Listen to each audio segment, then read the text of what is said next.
thank you all for coming and waiting as well. I really appreciate it. So as you can see, we've got a really interesting debate for everybody today, and we've got some really interesting speakers to speak to everyone. So the motion is, this House does not support international adoption. I'd like to invite the first speaker, Rachel, to speak. Rachel is a competitive debater at the Oxford Union. She's a European debating quarter-finalist and a grand finalist of the English National Championships, where she was also the top novice speaker.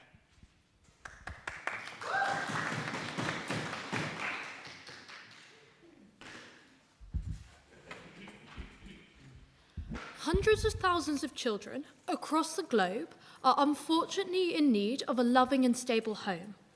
However, in a world with international adoption, what we ultimately see is less children on aggregate being adopted, and even those being adopted by parents with the best of intentions, many children still in homes which are unsuitable for them. This, therefore, ladies and gentlemen, is why this House does not support international adoption. 3 things in this speech.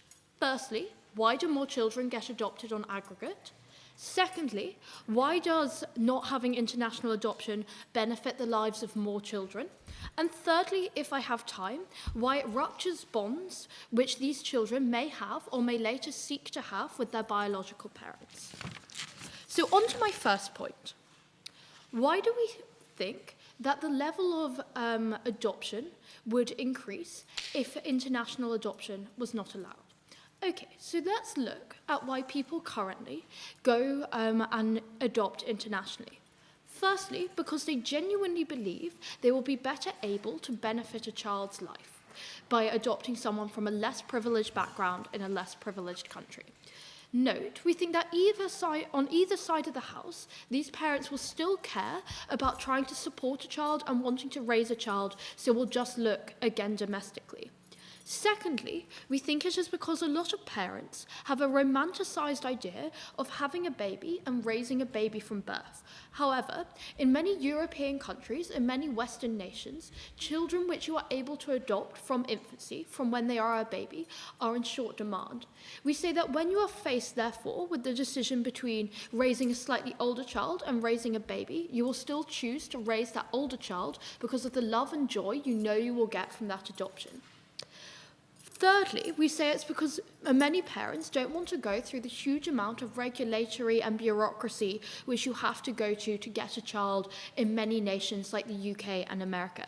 Again, when faced with that dichotomy, we think they will still adopt. And fourthly, and probably most controversially, it is because that for whatever reason they have been deemed unsuitable by their own nation and therefore have to go abroad to try and get this adoption. 2 things on this. Firstly, we say that in the 2017, in a country where you have money and resources to adopt internationally, you are likely to be in a liberal and progressive country. Therefore, even if opposition wants to talk about parents, for example, in homosexual relationships in countries like Russia, we say, A, this is just simply not the majority of cases, but B, on something like a Russia example, these adoptions aren't recognised by the country anyway, and therefore fall out of the debate. We say the only other instance of this is when the parents have genuinely been deemed, therefore, unsuitable because of things like history of drug and solvent abuses, and therefore we say we're happy to accept on our side of the House that they may not just be able to raise children. The other side of this debate to consider under which side gets more children adopted is adoptions taking place in the countries where currently international parents are coming and adopting those children instead. 3 points on this. Firstly, note that babies are probably the types of children most parents seek to adopt. However, because orphanages in other countries often get things like donations or direct cash transfers from international parents, they make it harder for people within their own country to adopt these babies. Secondly, they have less focus on these types of domestic adoptions because they are far more geared towards the international market. And thirdly, there is just less urgency because people within these countries know that people from other countries will come in and go through this adoption system. We say, therefore, when you remove all these pressures and these barriers, there will actually be an uptake of people willing to adopt within other countries. Okay, so why do we think a world in which children are adopted, no thank you, within their own country is more beneficial. Two things. Firstly, economic opportunity, which I think is where opposition is probably going to rest most of their case. Two things to note on this. Firstly, we admit there are a lot of children in orphanages across the globe which face awful conditions and awful amounts of poverty. However, these are probably not the places this debate is most relevant and most set. Two reasons why. Firstly, because the types of orphanages which tend to be on sort of the international adoption market are those in capital cities, those which tend to be well connected and have links with different adoption agencies across the globe. Secondly, because the money they get from international adoptions usually gives them a level of donation with which to sustain a good life. Therefore, the children who are probably in the direst need of adoption into a more affluent or wealthy home are not the children who end up, in the majority of cases, getting adopted internationally. B, I think it is also important to recognise that in wealthy countries like Russia, there are domestic orphanages which do have a lack of funding and where children would genuinely be benefited from being adopted into a family. We say that a huge opportunity for life and economic improvement exists on both sides of the debate, and therefore we are benefiting children even if you cannot adopt internationally, because the children you can adopt domestically benefit incredibly. This therefore brings me to the final consideration in which children benefit the most in this debate. And we say it comes down to a sense of being comfortable within your own culture and being comfortable in your own identity. So, what do we see currently when parents adopt internationally? We say a lot of parents are incredibly good-meaning and incredibly well-intentioned, but A, they are simply unaware of how to integrate a child from a different background or a different culture into their family, and B, aren't prepared or at least aren't well-placed to answer questions when that child grows up and wants to articulate and probe sort of their own identity and their own sense of self. B, we would also note on this that for a lot of children adopted from a different country who may be of a different race or ethnicity to their adopted family, they have to grow up with a sense of divergence and a sense of difference and deviance, both within the family unit in which they exist, but B, in the larger countries and the larger societies they find themselves. Thirdly, we say they often grow up and start questioning where they have come from and feel that they are not part of a society and never able to understand. What is the comparative very quickly in this debate? Firstly, when you get adopted domestically and you are inculcated in the traditions and the religions which you already may be accustomed to, but B, your biological parents wish were instilled in you, and secondly, you don't have this overarching and constant sense of deviance. For all these reasons I've just outlined, I'm very proud to propose this debate. Thank you. Thank you, Rachel. I'd like to invite Rosa, speaking next, to speak for us, please. So Rosa is a competitive debater at the Oxford Union. She has judged debates at the World University Debate Championships and broken as a judge at the European University Debate Championships. She's also a World Schools Debate Champion. Thank you.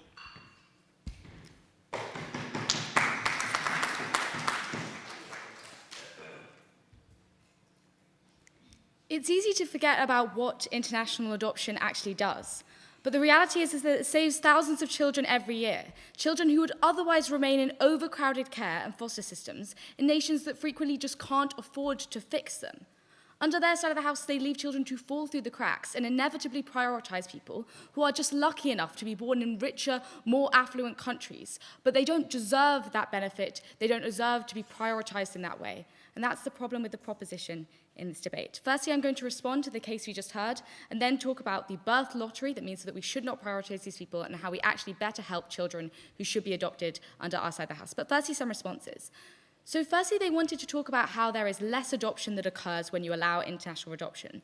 Several reasons that's not true. Firstly, it's not clear that every parent who wants to adopt a child internationally would necessarily adopt domestically. Sometimes parents choose to adopt internationally because they have a specific connection to that country or because they feel they cannot adopt in their own home country. For example, if that country doesn't allow people who are part of a gay relationship to adopt in the first place. Secondly, we think that even if there is less adoption, which we don't think there is, Under your side of the house, that adoption will always occur in these richer domestic countries. So even if less adoption occurs on our side of the house, at least we're not unfairly prioritizing richer countries while leaving children in poorer countries to suffer. Secondly, looking at international adoption and how it actually works. They talked about how a lot of people who would not be allowed to adopt in their own domestic country go abroad to adopt. We simply think that's not true for a variety of reasons. Firstly, we think if it is an agency system as they wanted to talk about, clearly those agencies do still vet people. Furthermore, the effort you have to go through as a parent to adopt someone internationally is not something you just do overnight for fun. It's a very expensive and prolonged process. We don't think it's the kind of thing that people who would not be able to pass adoption tests in their own domestic country, or people who are drug addicts, as Rachel suggests, are likely to be able to do. We think the people who go through the process of international adoption have to be committed for a period of longer than 12 months generally, and also invest a lot of personal capital in doing that. They're not people who don't care, they're not people who are bad parents, and we think this was a mischaracterization of the system of international adoption and the kind of people who actually choose to adopt those children. So looking at the birth lottery that we think currently exists, we think there is a mass trend that exists in international adoption where parents from richer countries adopt children from poorer countries. But it is simply a fact that living in one country gives you a lot of advantages to living in another. It is a fact that there is a longer life expectancy of people living in the United Kingdom than there is of people living in Equatorial New Guinea. It is a fact that living in certain countries gives you benefits that other people can't even imagine. No, thank you. Living in the United Kingdom gives you access to the NHS. It gives you access to some level of good free education. It gives you access to security, to a life without conflict. These are all massive benefits that I myself have just accrued just by being born. There's no reason that I deserve these benefits and someone living anywhere else in the globe didn't deserve them. I'm not a better person. People who are lucky enough to be born here are not superior. We just won the lottery of birth. To condemn international adoption is essentially to concede a distinction between people who are born in wealthy countries and people who are not. It is to say that, yes, people who are born in wealthier countries do deserve to continue to profit from that system. They do deserve to live in that country, and people who aren't born there don't deserve that in the same way.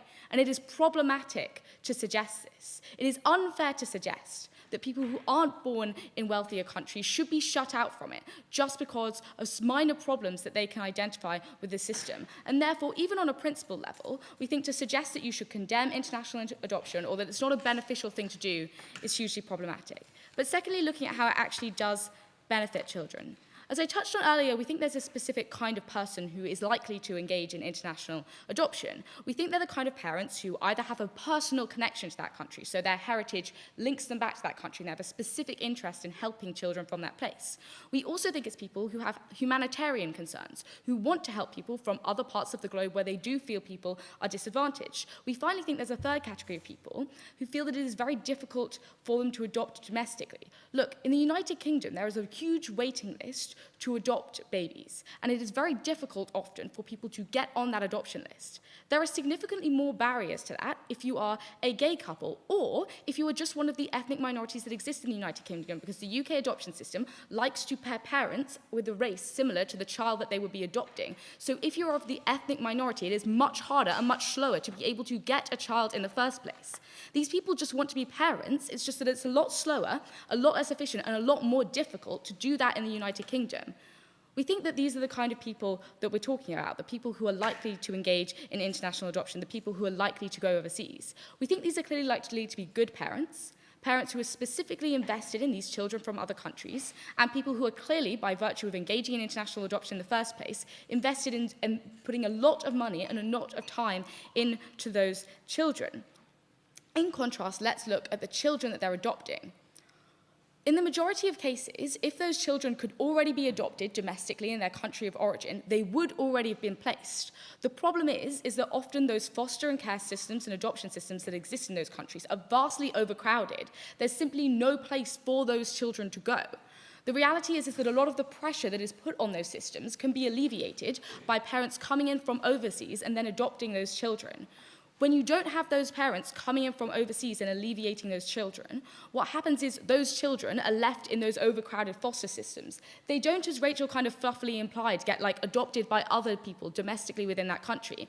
They're simply left behind to fall through the cracks. And we saw an example of this when in 2012, Russia banned people from the United States adopting Russian nationals as a result of US sanctions. This was purely a political move on Russia's part, but the result of it was that thousands of children weren't adopted in Russia, and the life expectancy of children living in various adoption centers throughout Russia decreased massively. Children died because there was no way to alleviate the pressure that was being put on the adoption system, and the quality of life was so low, and they had no way of alleviating that pressure. Under their side of the house, you essentially cause a huge problem of supply and demand, because in some places in the world, there is a massive demand for people to adopt, but people do not feel that they have the wealth or the capital to make that adoption. In other places in the world, there are people who want to adopt. They want to be parents and have children, but they can't. Under our side of the house, we allow to fix that asymmetry. We allow those people who want to adopt, but can't do it at home because of other structural problems, to go abroad. This not only improves the life of those parents who want to have children and who find it very difficult to in the place they live at the moment, it also improves the lives of those children who otherwise are just left behind to fall through the cracks. We shouldn't prioritize children who are born in England or adopted in England. We should prioritize children everywhere who need to be adopted and who want a home.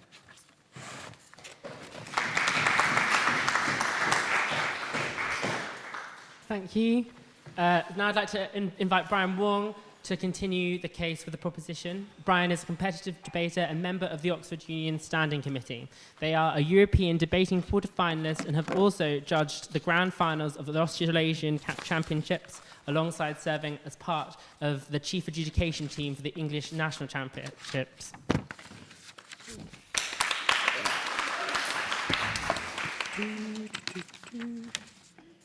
Cool. Right.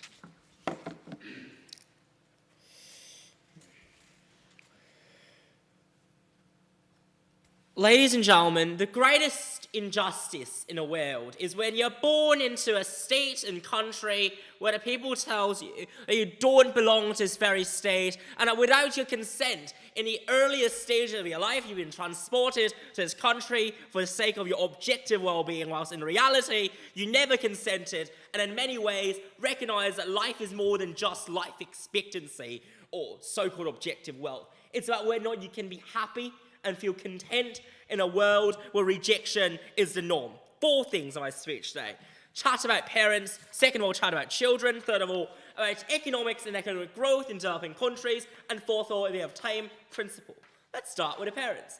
So the main claim coming from them is about the fact that in the first world today, a lot of parents, or some parents, can't adopt. So what are the examples they gave? They said, queer couples cannot adopt domestically. Note, queer couples cannot adopt internationally either, because for them to be pastorally caring after a child without a license in the state of UK or US or whatever, with anti-queer laws, is still fundamentally illegal. And second of all, agencies that arrange for international adoption also won't allow or also won't target queer couples, because they're aware that by doing so they will be breaking laws that cut them off from the rest of the consumer market that they could therefore appeal to. That means on either side, queer couples do not benefit from the process of international adoption.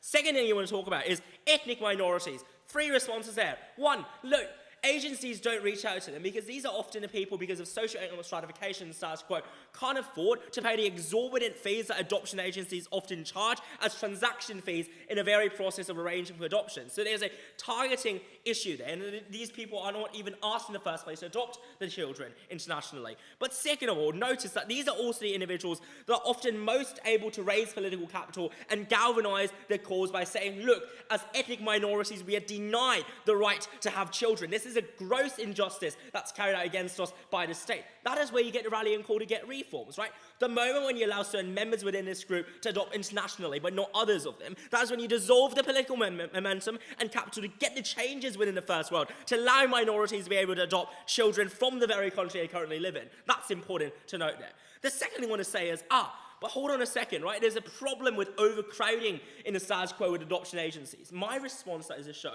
why it is not that the case that there's no one that wants children in the third world. It's that adoption agencies actively prioritize rich and wealthy clients from the first world over those in the third world. That is the rate-limiting step. Why is this true? One, because foreign clients or foreign parents tend to pay a lot higher in terms of transaction fees. Two, lack of accountability, right? When you give a child from, say, Somalia and send them over to the UK, it's very hard for UK parents to prosecute you when they see signs of abuse because you don't belong to the same jurisdiction. Three, notice here further that it's often very good for your business prospects when you advertise to your potential children giving or children providing couples that say, hey, we have succeeded in letting other children go overseas to UK and US and blah, so you should therefore donate, or not donate, but give up your child to us if you're genuinely desperate.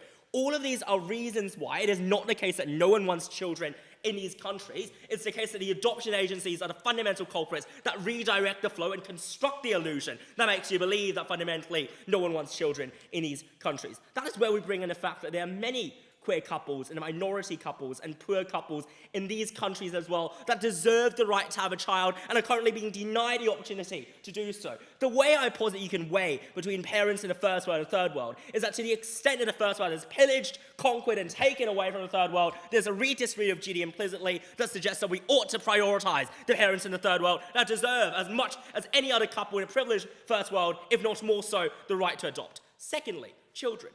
Their claim here is, no, it's really bad that there's some children that remain unadopted. No, I want to give you the claim that parents from the developing world can still have incentive to adopt now that this policy of having no international adoption is in place. Why? One, because a lot of these parents, a large number of them, have the demand for them. A lot of them do want to have children, and a lot of them can't afford or can't bear children of their own due to biological misfortunes or reasons of their own. But second of all, we also think there's a rising middle class of relatively wealthy individuals in many of those in developing countries that do actively seek out children. They are actively being barred by adoption agencies for the profiteering themselves I mentioned just then. That is when, and this only when there's no international adoption, can these people or these parents therefore gain the opportunity to adopt children that are not their own. But thirdly, from a point of view of the orphanage, right, it's a cost and benefit analysis. I know this sounds a bit mechanical, but the world is really tragically mechanical and calculating in that sense. What is it?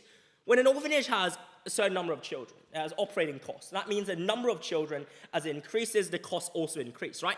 At the moment, the way orphanage makes profit is by making sure that with each child being donated or shipped overseas, they gain certain transactional fees or administrative fees that allow them to break even with the operation costs. The moment you take away the source of revenue, that is when they have to actively seek out people to adopt the children they want. That is when they will find the potential clients and say no longer that you can't have the children, but you can come and adopt, and that is where they gain the minimal profit required for them to sustain a business. All of these reasons mean that parents will still adopt, that privileged and good parents living in the third world will adopt, and that it is not true that children will be left as a barren wasteland left to rot within orphanages. That's a mischaracterization there. Fourthly, even if that's indeed the case, the government's likely to do something because the government does not want to see the public or the population witnessing the massive death of children across the country, because that damages the political legitimacy and the likelihood of support, particularly in non-democratic regimes where mass populist support does matter to a certain extent. What does that mean? That means that the comparison should be a child living in Europe within a middle-class family and living in, say, Somalia or Uganda with a middle-class or upper-middle-class family. How do you weigh between the welfare and why is the latter more desirable? 5 reasons why. 1, no active discrimination. Notice that if you are someone who belongs to an ethnic minority, even in the UK, for instance, I actively experience this on a weekly basis. You're told that you don't belong. You're asked if you actually study here in Oxford. You're told that as an individual, you fundamentally don't conform to the cultural hegemony and therefore you don't fit in. But a comparison here is that you at least have the ability to get the cultural capital and sense of belonging in the country from whence you come. Second of all, in terms of the ability to access jobs, notice that wealth is relative, right? They wanted to say the idea that you become poorer. That's probably true. On an absolute term, that might be true. But life isn't about how much money you have in a net sense. It's about how your wealth compares with society and how happy you are. We posit that living in a lower middle class family in Europe probably makes you less happy than living in an upper middle class family within Somalia, even if it's true that you are making technically 4 times the income. Why? Because you make comparisons to the people living around you. You make comparisons to the expectations that advertisements and cultural norms and lifestyle magazines propagate upon you. Make comparisons, not necessarily with an absolute abstract, how much money do I have, full stop, but how much others have in your society. That is when you compare against the peers and the people walking and staring you down on the streets and feel substantially less happy. So I'm willing to bite, maybe have a longer life expectancy, maybe get more income overall. But life isn't about these numbers. Life is about how happy and subjectively well you are. And for all of these reasons, I'm ever so proud to defend the motion today. Thank you.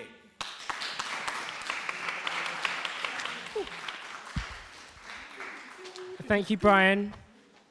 And lastly, Vicky. Vicky is a competitive debater at the Union. She's a finalist of many Eastern European Championships and a breaking judge at the European Championships. Outside, I don't know if she wants to tell you this. Outside a debate, she said no, she doesn't. Okay, she didn't want to tell me that. Okay, thanks, Vicky. Yeah.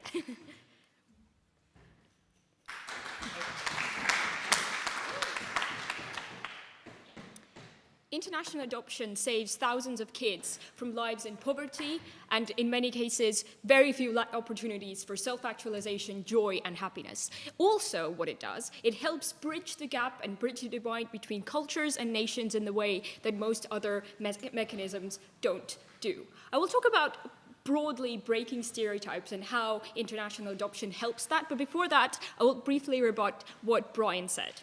First of all, what Brian said was stuff about how adoption agencies are basically scamming and preferring international adoption over domestic ones, and through that, lots of kids lose out. First of all, that is a mischaracterization of how many parents from Western countries try to adopt. In many cases, they try to contact orphanages directly, bypassing adoption agencies altogether. This is the way it was done in Russia before the Russia ban took place in 2012. But secondly, and more importantly, the whole description of how if there was no foreign adoption, these agencies will suddenly be able to find enough people to adopt these kids internally is just false. The comparative isn't that under our case you get some people.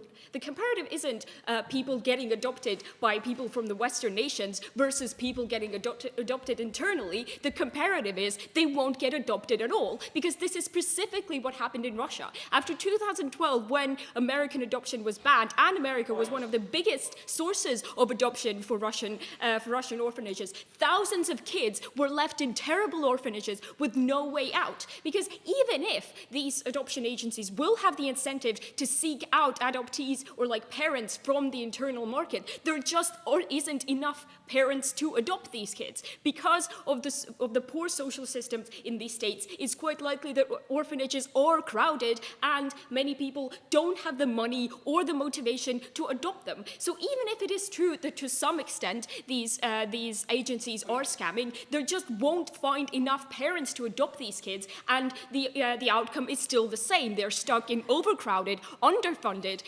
and forgotten orphanages in the middle of nowhere, where they have no way out other than stay there and have no hope for a good future. But secondly, they say that once these kids get adopted by parents from outside of their country, they will feel constantly out of place and they will feel bad. To some extent, that is absolutely true, but that is also true in almost all cases of adoption. For instance, adoptions from different socioeconomic backgrounds would also entail the same level of alienation from your parents, but we kind of support that as a thing that happens. Because even if it is true that to some extent people will feel out of place, the amount of extra opportunities, freedom, opportunity for self-actualization that living in a progressive Western state gives you is a benefit that we should not discount the way Brian says that we should. Freedom, the freedom of speech, the freedom of expression, and like the relative wealth that you get from living in a nice middle-class family in the United Kingdom gives you so many more opportunities than living in a middle-class family in Equatorial Guinea would give you. So even if you do feel kind of slightly out of place, the benefits that you get still overwhelm that mostly, and considering the fact that in most cases these kids won't get adopted at all, for most of them they'll be better off if they do. Yes. Is it better to live under regimes that are actively racist, xenophobic, and actively oppose immigration and characterizes you as benefits leecher because of your skin color and just that? Or is it better to perhaps live in a world where you have a little bit less income, but at least you feel accepted and respected as human beings by the societies in which you operate and act? Thank you. Well, I can't really calculate that because that will probably be different for every single person. But in the argument that I'm going to talk about now, I will try to explain how international adoption actually helps break the kind of racist stereotypes that exist in the Western world and make sure that for future generations, life in Europe and America is much better than it is right now. So about breaking stereotypes. What Brian said now is true. It is true that in the West, there are lots of racist stereotypes about people who are outside of the West. Most of these stereotypes are negative, and these stereotypes have two practical outcomes. First of all, the kind of internal discrimination that Brian talked about, in the way that minorities are often hounded into enclaves in which they don't want to leave because the outside world is cruel and usually racist to them and won't allow them to get nice jobs and all of that stuff. But secondly, these racist stereotypes also have external influences. For instance, in the shape of racist foreign policies or some form of neo-imperialism. All of these things are a result of the kind of racist internal beliefs that people in the West have. But most of the time, governments are stuck with these racist beliefs because national elites are stuck in their white schools or in their racist Christmas family gatherings. What this means is that these stereotypes need to be broken. And international adoption is one of the few things that is a drop in the ocean towards the process of stopping these stereotypes from being existent. Because these kids who would come from countries that are usually the target of such stereotypes will now be integrated into the social structures of the majority culture of the country into which they come. So for instance, they will be going to the same schools with the kids from the UK. They will be going to the same tennis gathering practices. They will be going to the same universities. And which means that they will be raised and they will grow up with the kids not as enemies of the state, not as potential terrorists, but as friends and equals. Because when children grow up and go to the same school, for instance, with the Russian neighbor kid, they don't see them as a political enemy. They see them as a friend and as a buddy because they are at that age where they don't care about politics yet. They haven't yet been influenced by the racist stereotypes of their parents. So, which means every kid who is in this white school, but who is, for instance, from Russia or who is from Vietnam, who is seen as a friend rather than as a political enemy, is one more kid that helps the next generation not have these racist stereotypes, which means that the American kids who grew up with those Russian kids that they will no longer grow up with because adoption was banned in Russia, were the American kids who had friends who were Russian, who had friends who were not seen as, subversive agents of Putin, but were just seen as fellow Americans who are equal and you were able to empathize with, which means that international adoption is one of those few processes that helps make the next generation less racist. And if we stop it from happening, it will slow that process down. For all these reasons, happy to oppose.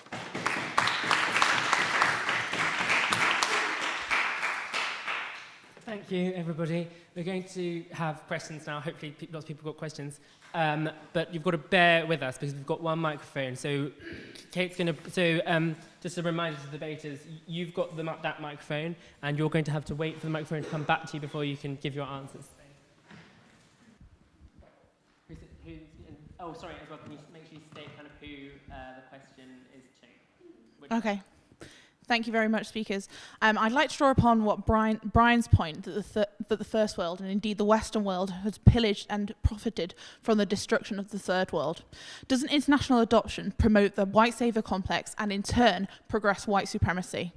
People of colour, and in this case children of colour, need to be saved by white people. Opposition says we shouldn't prioritise domestic adoption, but because of the reasons talked above, shouldn't we prioritise reparations and international aid directed at children rather than simply adopting the children from these awful conditions that the Western countries and the Western world has actually created? Isn't this simply covering a mouldy wall with wallpaper?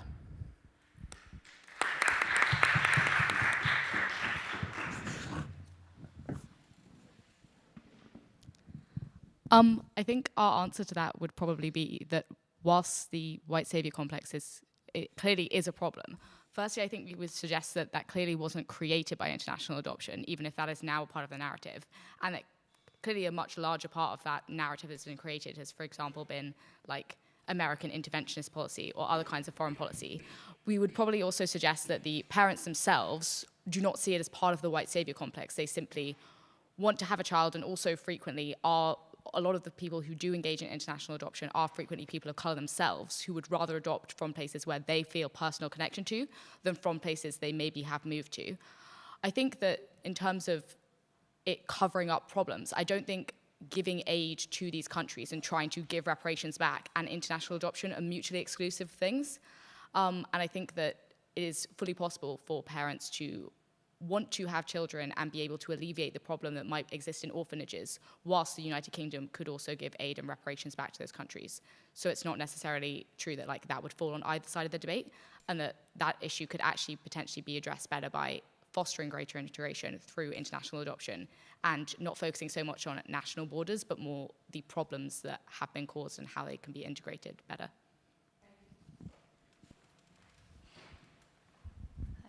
This is to the opposition.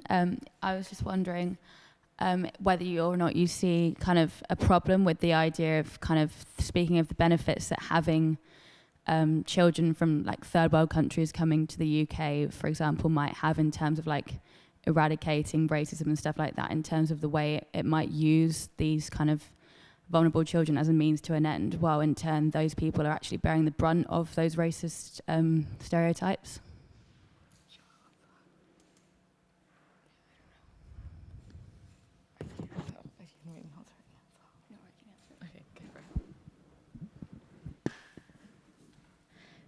So I think it's one of those instances in which they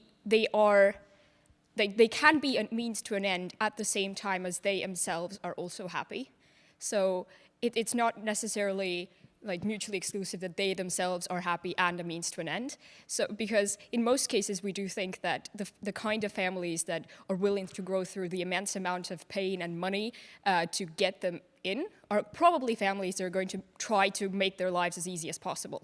So we think that it's unlikely that they're probably going to see the best of the country into which they will come, and through that they will also help next generations be slightly better off.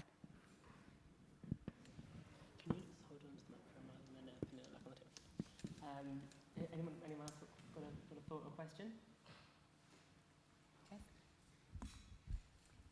I have a question for all the panel, which is just wondering how you feel about the sort of current vogue of celebrity international adoption, and whether that has in part demonized what has the potential to be a positive thing, but has made us think of children, particularly children from developing countries, as style icons. Can we get the microphone in?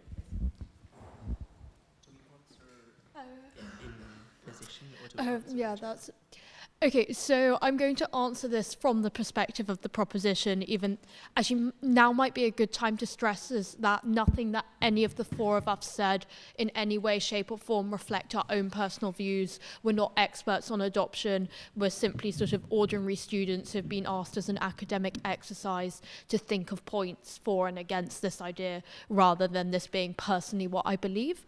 But if I was considering the issue of sort of Madonna, for example, popularizing international adoption from the perspective of the proposition, I think I might like to point to that, as I raised in my speech, there are many complicated issues with adopting a child from maybe outside your own culture and from outside your own race. And when this is sort of glamorized and normalized through the tabloids' focus on the sort of celebrity adoptions, I think people perhaps less seriously consider the implications of these adoptions and less seriously consider the amount of work they need to do to ensure that that child is successfully and happily integrated. But I'm sure opposition will have some other thoughts on this. Oh, Brian, do you want to? Rip me. Sorry, never mind. So I would just like to add that I think, like, from the point of view of proposition, 3 things to note in response to that.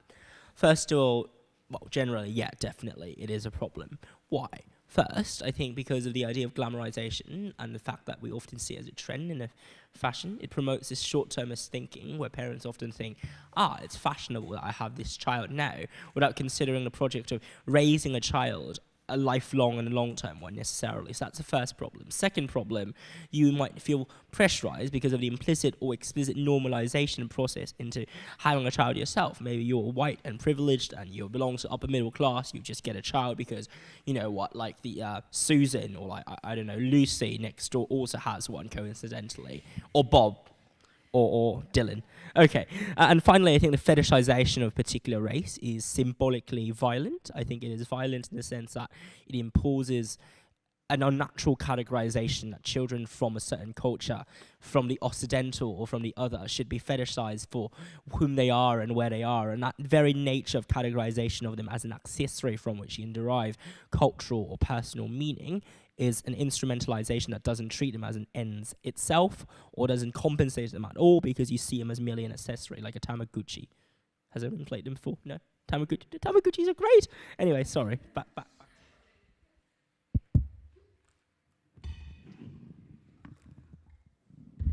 I think from the point of view of the opposition, we would actually, to a relatively large extent, agree with Rachel that it is problematic when celebrity adoptions in the context of international adoption suggest that it's something that's like frivolous or it's a charity project or it's a fetishization, because I think that's really not representative of the majority of people who actually do engage in international adoption, and it actually creates stigma towards those people who have internationally adopted, whilst also turning other people who might have internationally adopted for good and beneficial reasons off from doing it because they think that it is just like a glamorized trend.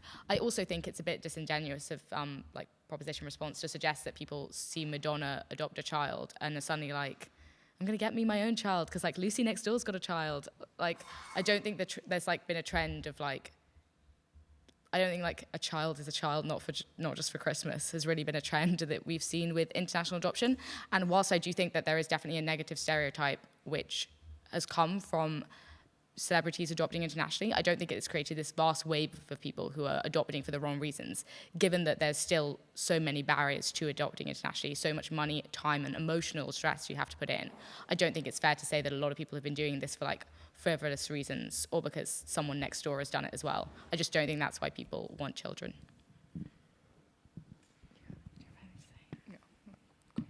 Okay. Any more questions from the audience? Anyone who's already asked questions? I'd love to hear more thoughts at all. No? Possibly, yeah. Hold on, Moni.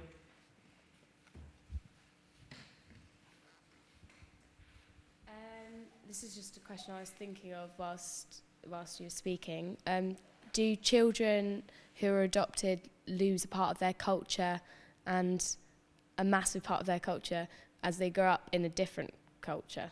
That, I don't know, it's quite an important thing, I guess. And I guess they must think about it a lot. Yeah, I don't know, that's just what I was thinking of. It's not really a question.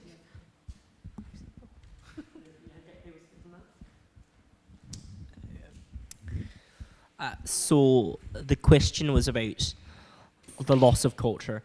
I do think so, and I think so because of two reasons. I think the first reason is that there are often things that are time sensitive and childhood sensitive, that like if you want to be exposed, for instance, take religion, to a certain religion, you might be told that you can enroll in religion again when you're 30 years old, but the experience is never the same as when you experience it whilst you're growing up in your initiation years as a teenager. And I think the same analogy applies to culture, in that there's certain lost memories you can never compensate for through your departure and like migration to another country. But second, I also would like to note that a lot of the acculturation or adaptation of yourself into the new culture in which you're in implicitly displaces the original culture or erases it entirely. And you can see that in sort of the generally appropriative culture in the first world, when how exactly, say, I think the case in point is African American culture is appropriated, sometimes derided, mocked, and also erased effectively at the very root of the Western culture that's hegemonic. And I think that means that you do lose a very important part of your cultural identity in the process of international adoption. But that's, yeah, my 2 cents. I think perhaps maybe a slightly different question or focus is not whether the culture itself is actually lost, although I would agree with a lot of Brian's analysis, but sort of whether there is a perception of it having been lost.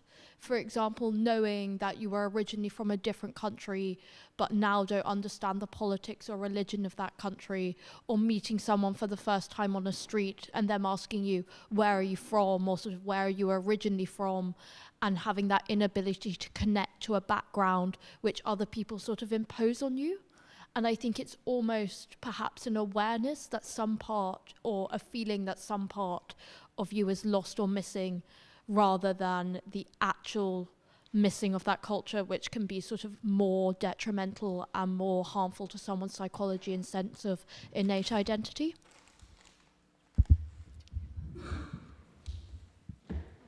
I think from the perspective of the opposition, it's very difficult to get up there and say that this culture won't be lost, because it probably to some extent will be. So I think from the perspective of the opposition, we should probably agree on this and just try to explain how other things will outweigh it. Because realistically, we can't say that it won't be lost. Yeah, I generally agree with what Vicky said. I do think, to a certain extent, having said that adoption in itself creates a dissonance between, because even if you're not adopted from a separate country, you are aware of the fact that there is some part of your background that you maybe can't connect with as easily as other people could. And obviously, losing your culture or the heritage from where you come from is significantly larger than the average distance you would feel from adoption. But having said that, I do think that it is true that is an emotional problem that people who are adopted do sometimes go through, whether or not they are from a different country, but just as part of feeling like you have that distance from your background that other people don't necessarily have. So whilst I think that's clearly something that would affect someone who is adopted internationally, and clearly something that might be a problem for them, that's not necessarily a reason, if they're going to have an overall better life, why international adoption shouldn't be something that we would encourage or be a good thing.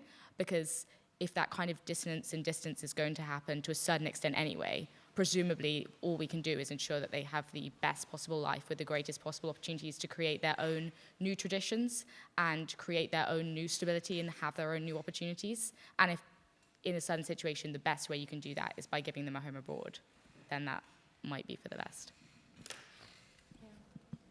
I just wanted to add to the question about how it's not really a question of losing a culture, because having a cultural identity isn't necessarily the color of your skin. It's about the relationships you make with people around you and stuff like that. So I think it's I don't think you can really lose a culture if you haven't built one yet.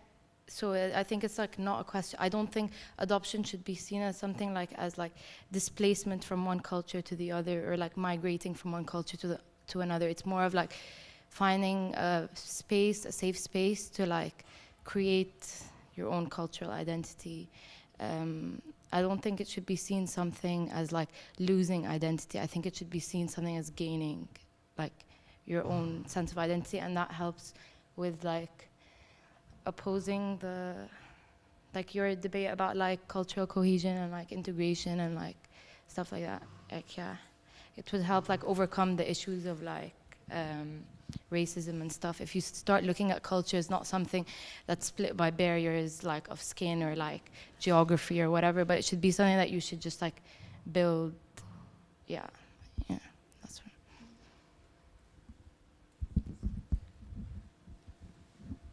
This is kind of a question for the proposition. Do you not think what you said about banning international adoption is kind of a race to the bottom? Because a race to the bottom, because you're kind of trying to resolve the symptoms of racial discrimination and things like that, but you're not targeting the actual root of the problem, which is a more social issue, instead of through individual integration or whatever. Yeah.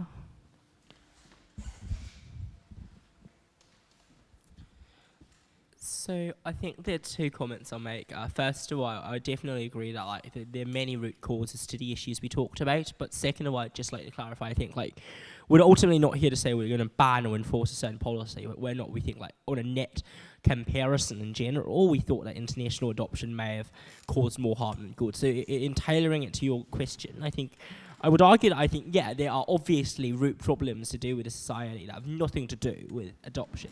But I would posit that adoption has worsened the demographic crisis within the society in several ways. First of all, we're creating complacency within the countries of origin amongst the governments thinking, we have enough people going overseas, we don't need to deal with this fundamental issue within the demographic crisis and the adoption system itself, and therefore there's complacency there. But even with countries like the destination countries, I think racism obviously isn't caused by international adoption, neither is white savior syndrome. But I think witnessing it happening and perceiving it to be successful and good for the people in question reinforces the very sort of problematic narratives that we're talking about here. So whilst in no way do I think adoption caused any of these problems, I would still say that it is a part of the manifestation and acceleration of the problems and therefore should be seen as problematic. Caveat, this is from the point of view of this side, not my personal point of view, but yeah, cool. And from the point of view of the opposition, we would agree with this question, and we would say that the effect of international adoption on promoting racism and entrenching it in the world is minuscule. It's such a small part of a much huger picture, whereas comparatively, the effect of international adoption on individual children who otherwise might get stuck in really horrible situations is huge. So just on this on this balancing narrative, getting rid of international adoption will have a drop in the ocean effect on overall racism, whereas having it will have a huge effect on individual lives and their ability to succeed. I completely kind of understand that notion that a child from, say, Equatorial New Guinea or Vietnam is going to experience in each instance is very likely going to experience racism in, say, a country like Britain, where the majority is white, and the structural racism is in favour of white people. But the title is "This House Does Not Support International Adoption," and I was wondering if you think this kind of symptom is less kind of harsh or unjust when it's a child from, say, Ukraine or another country where they are likely to be white also?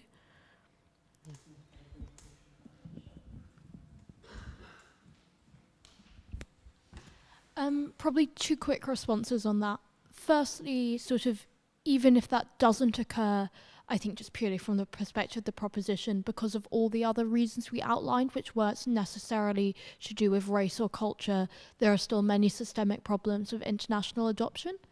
But I do still think that even if you were, say, from Ukraine, you still get that idea of displacement and just not being able to connect with the background you are from, and sort of knowing rationally there is a part of your culture and identity which you will never quite be able to articulate and understand.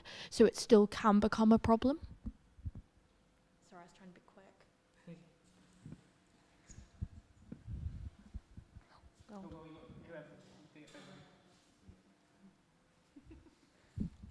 So I just sort of have a quick point on, do you think that the rise in sort of the popularity of voluntourism has made international adoption become more of a problematic issue, because it has sort of you've got a lot of usually white students going over to a country, building an orphanage, which then has to be rebuilt anyway because they're not builders, and then having this sort of complex that they're saving another race just by their own birth race, and then that sort of does feed into the whole white saviour complex. And do you think this is having or will have an impact on international adoption and how problematic it can be? So again, two quick responses to that. Sorry, I'll try and be fast. I think first, I would say just very quickly on voluntourism, whilst the majority of the time voluntourism isn't particularly great, does sometimes have negative or at least useless effects. You know, the opinion on how helpful voluntourism is divided. There are some places it's been helpful. It's not routinely awful, or at least most of the time, worst case scenario, it's just useless and adds to a problematic narrative. But the second thing I would say is I think there is a vast distinction between being a voluntarist and being someone who wants to engage in international adoption. it does not take a lot of commitment, and it basically just takes like daddy's cash and a free holiday to go be a voluntarist. I don't think that the people who want to be parents and adopt internationally feel that same way, because when you're adopting internationally, that's a child that's going to become part of your family and essentially live with you and be a part of you for the rest of your life. So I don't think they really feel like they are saving them or doing a charitable thing in the same way that someone who's a voluntarist would, because it's a much more emotional decision that is about someone becoming part of and equal to your family, as opposed to kind of flying in, helping someone, and then disappearing when it gets tough. So I just think that whilst voluntarism is definitely an issue and an interesting debate could be had about it, I don't think it's very fair to make a huge deal of comparisons between the kind of people who are adding someone to their family and just taking a holiday to build like a wall which won't be used.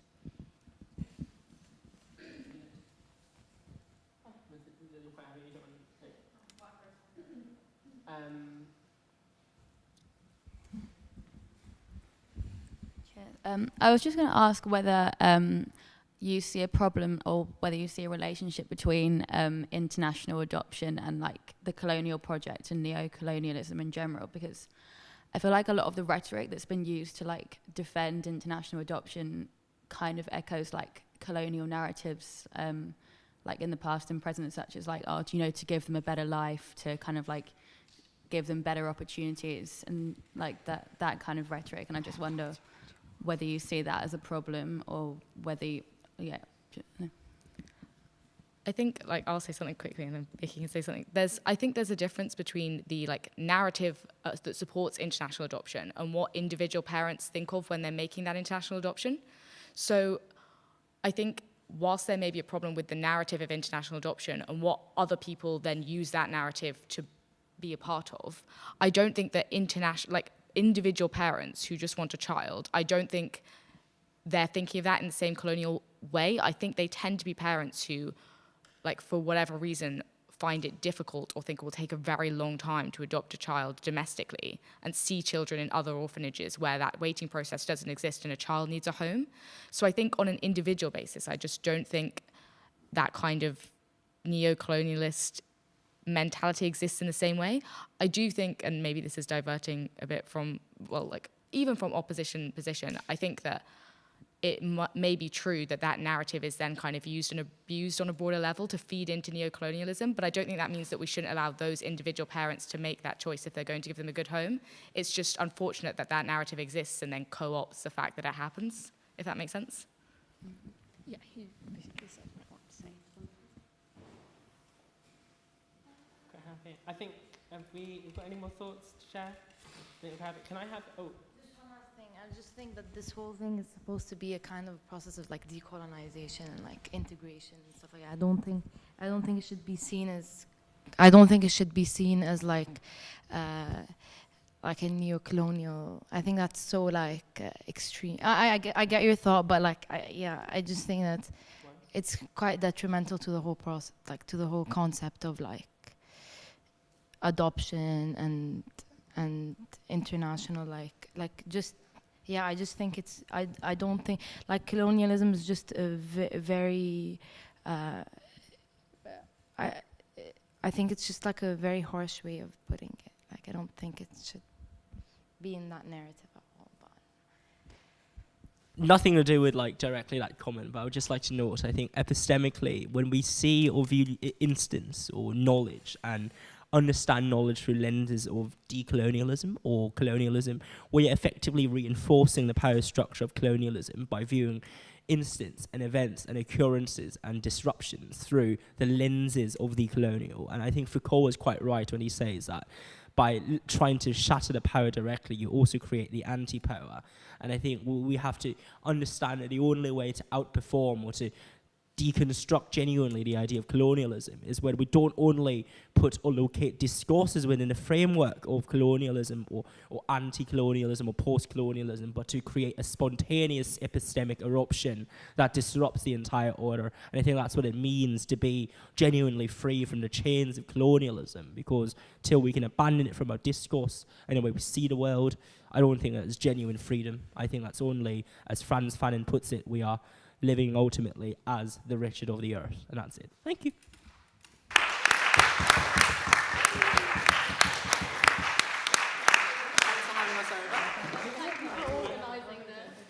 I've got you some.